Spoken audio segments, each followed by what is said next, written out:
Baka hindi palabasan. Wala dito mga. Dito meron yung ano, yung kiki. Gusto ko gano'n. Yung kiki at saka yung ano, yung Nescole. At saka ano pa nga gayo, mulberries. Mga libreng prutas din sa parko. Dito kaya wala? Oo. Eh ba't dito mo ako dinala? Wala pa na dito. Ayaw yung sa Pirano eh. Malayo. Ay siya tara, dahado po nito.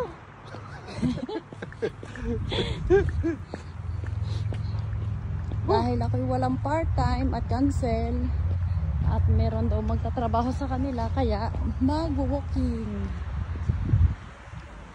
Ganda ng anuhan dito. Bakaran. Ito nga kulang sa Pilipinas. Ano ito, mini park, Amore? Laging may park. Laging hindi. Kung ano, di na may nagbahay na eh. May natutulog na dapat dito. Yan, kung ikinauuhaw, tapos din rin nainom ang aso, nakasaho din ang bunganga doon.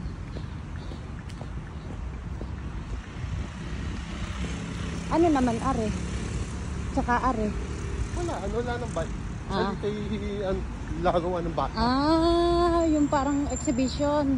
Hindi, yung kung gusto mong magpakita mo, kahit pag-biking mo di dito. dapat pala doon ako dumaan para may pagayon. May Kahit panghaps. pag-biking mo dito ang anak Si mo. Sayjan. Ba't hindi mo dinadala dito? Ayaw naman dito minsan. Dinala ko na dito. Ang gusto nun ay malayo. Doon sa may park, doon sa yung sinasabi mo, yung may mansanasan. Doon sa may papunta sa Lungga. Oo. Baka sabihin mo doon tayo sa Ayan. sunod. Tayo. Meron nga doon mga ano. Alaman ko na yun. Nakikita ko na yun. Sadya rin yung walk yung ano ko. Route mo. Ano, Route mo, route. Ano ga? Route? Na pangalan? O yung daan? road. Route. Anong spelling? Daanan na nga lang. Lintis ka. Pagdating sa spelling, yun naman daanan. Ano rin taniman? Lager na? Okay. Ito po.